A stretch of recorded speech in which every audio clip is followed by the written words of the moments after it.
Hello, what we're going to start doing, what you're seeing in the top left corner there is a purple martin house. Anyway, what we're going to do today is start the ground cover as far as the black cloth to keep weeds and stuff out, and then we're going to go back in and put the grapevines in, and then eventually put up the supports for the grapevines. I know that some of you have been asking about what we're doing to the farm, so we're going to do a little bit of that today. So here is our layout. There is the pond. This is a small, I would say kind of like about a 10%, 12% slope, which will work out just fine as far as putting the grapes in so that it drains well and it runs into the pasture area. So I'm hoping that the fence on the other side and this fence here and be in proximity to the house and the barn, that it'll give a little bit of a deterrent to keep the deer out of it and munching on the leaves. So anyway, making it long story short here, this is a bag of the material that we've purchased. It is a good product. We've used it in the past. It is weed barrier by Greenhouse, and as you can see, 6 foot by 250. So what I'm going to do is this section here, I'm going to put down 4 rows of 60 feet, so it'll give me 240 feet. I'll actually use all 250, just cut it a little longer, and then stake it down. And that's what we're going to start here. So I'm going to give you a quick pause and we'll go from there. Here we go.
What I'm going to do now is roll out the 100-foot tape so I have an exact 60 feet or thereabouts.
now that I've marked out 60 feet, I'm going to move the black ground covering up along the fence and put it right up against the fence so that we can just weed whip the other side and not worry about this side as far as with the grapes.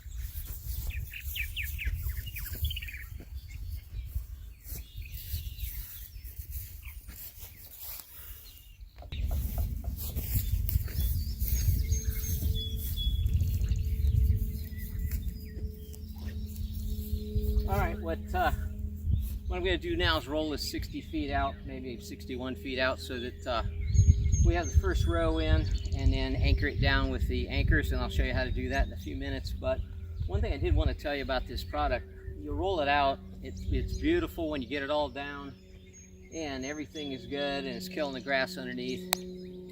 From experience, the first time I ever used this product, I thought, well, wouldn't that look nice if I would put wood chips on top of it? Then it would look really nice. Well, that's great, but what you're doing is you're adding a medium for the weeds to grow in. So in 2 years, when the chips start breaking down, I ended up with weeds growing on top of the chips, defeating what I was trying to do in the first place. So that was a live and learn experience. So I'm gonna go ahead and roll this out.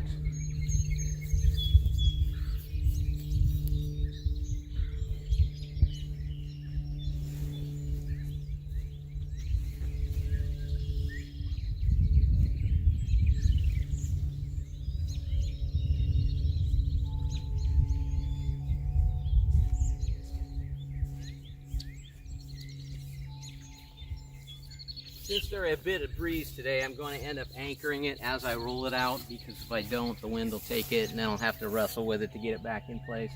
So here we go.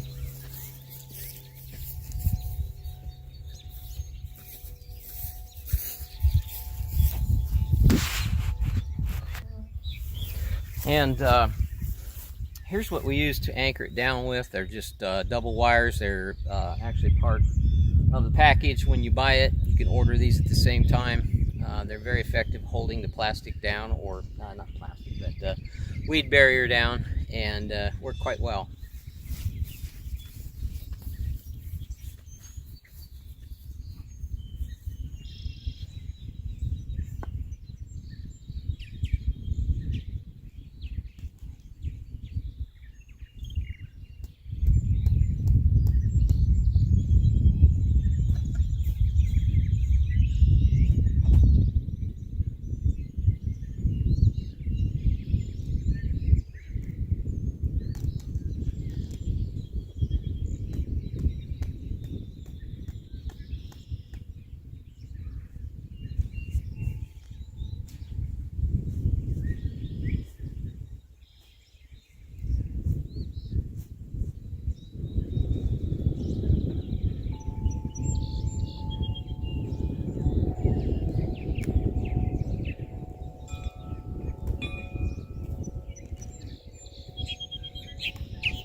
I usually put them about 2 to 3 feet apart.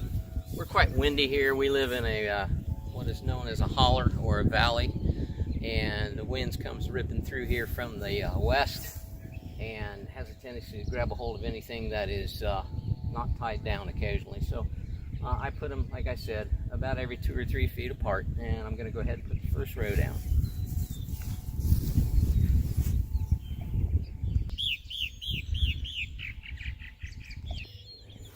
All right, we have the first 60 feet down. And as you can see, this product has yellow lines on it. Don't drive yourself crazy trying to keep everything straight on it. As long as you got it where you want it at and it looks decent, go ahead with it. The bottom set, basically I put 4 anchors on each end, and I folded it under. It seems to keep it from unraveling that way. The next row, since the wind is coming out of the west all the time, I am going to put underneath it on this side about 4 to 6 inches, and that's primarily the reason why I did that, is because I wanted to make sure that I got it up against the fence. And yes, I could have measured from there up and seen how well it came out, but in this case it's just as easy to put it against the fence, run the next one, flip up the material, go along with the anchors, anchor it down, and do the third one, and then do the fourth one, and then be done with it as far as getting that ready. So I'll go ahead and take care of that.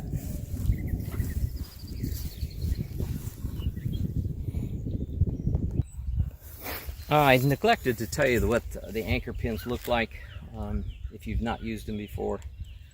They look like this. They're steel.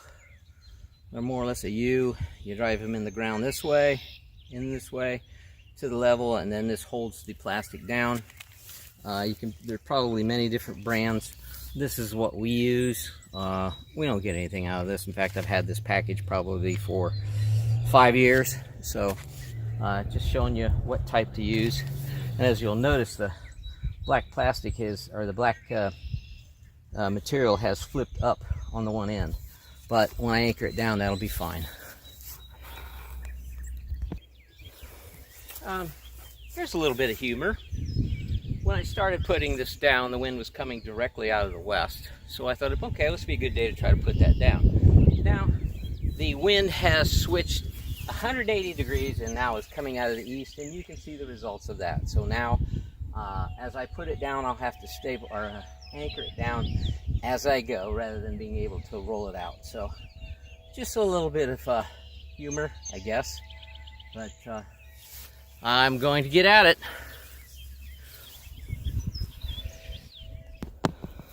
Okay, well, after wrestling with the wind for a while and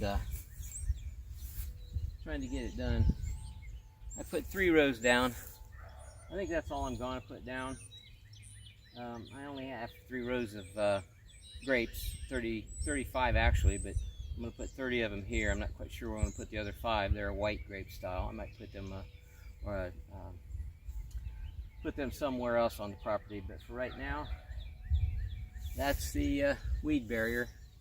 And right now, the way the sun's been going, it's just going to burn the grass up underneath it, and may have a few little problems with weeds later, but a little bit of vinegar, Dawn, and salt in a sprayer takes care of that. As long as you stay on top of it, you won't have any weed problems.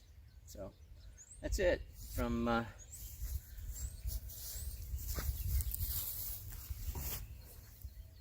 well, here we go today. I want to show you what we've gotten done, and we have a duck here that we have. I don't know whether she has Miss Appalachia has actually told you about Miss Ducky, but she's Lucky Ducky. We had one of the students around here in one of the schools who raised 6 ducks, all Peking, white Peking ducks.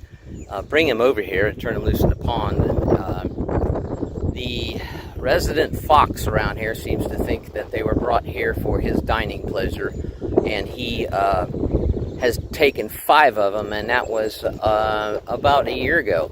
But we call her Lucky Ducky because she's smart. She stays in the water all the time, and she's been around here for almost a year. So here's where we're at with the plat. It is all down, it's staked down and ready to go as far as putting the grapevines in. And as you can see, Miss Ducky used to come in here and forage in this area, but she has another 20 acres to do it, and she decided that she was going to show me her displeasure, which she did. So she is very independent, which is hilarious, and she yells at me all the time when it's time to be fed. If she doesn't like something, she tells me, and if I'm standing out in the on the edge of the pond or something, she will get out and start walking circles around me. So not quite sure what that's all about, but anyway. Enough of that. What I'm going to do is lay this out with 5 foot between the rows, and I know right away somebody's going to say something, I think, but maybe not. This is for me. It's not what I'm telling you to do, and it's not something Anyway, they suggest 6 to 8 feet between the rows and 6 to 8 feet between the plants. I'm going to put 5 feet between the vines and 5 feet between the rows. And I don't really think it's going to matter that much.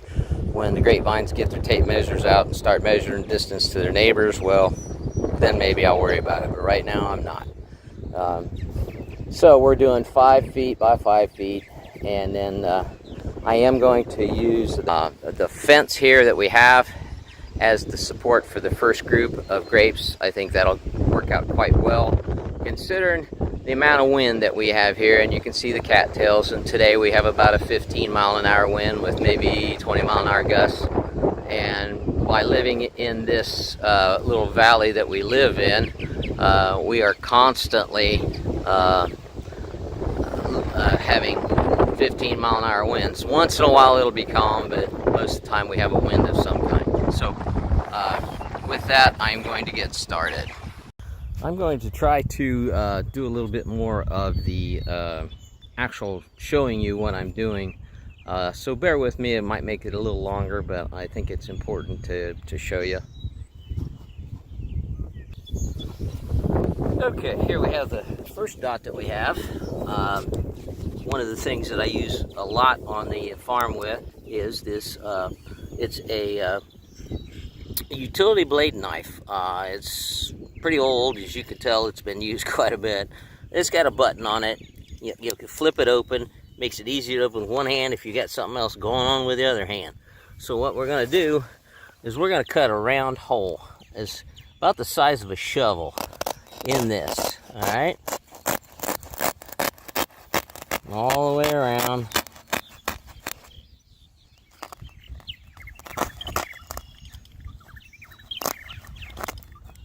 Well, it's kind of hard to do one-handed, but we'll get there. All right, I think we made it. We'll see here in a second. All right, so this has only been down about 3 days, so it's probably going to be just a lot of grass that's starting to wilt. All right, so we have our first hole. So what I'm going to do is get a bigger shovel. I'm going to get a bigger shovel, dig this out, and then we'll go from there. This is a Concord grape. This is one of the first of the 10 I'll be planting. As you can see, it's a bare root. It is starting to bud. Let's move it back there a little bit. Yeah, starting to bud out. So I need to get it in the ground. And we're going to put a little bit of rabbit droppings in the hole in the bottom, and then put a little bit of dirt over it. And then we'll be putting the topsoil and the clay back in place that came out of the hole. And we will wait and see how everything goes and go from there. So here we are, final day, everything's in the ground. I'll show you a picture of it. We have 35 grapevines in the ground. They are all ready to go, and all I have to do now is to keep them watered for the next 2 or 3 weeks. Make sure they bloom out well. I think I have some that are marginal. Most of the time, if you do something like this, buying 30 or 40 grapevines from a reputable greenhouse supplier, if you have some that die, yeah, you just let them know and take pictures of it and send it to them, and they'll usually replace what you lose. Not all of them, but some of them will. So there it is. That's the finished product. Hopefully, in 2 years, we'll be getting enough grapes. Between 2 and 3 years, we're getting enough grapes that we can eat them and maybe make a little wine. So, have a good day, and bless you.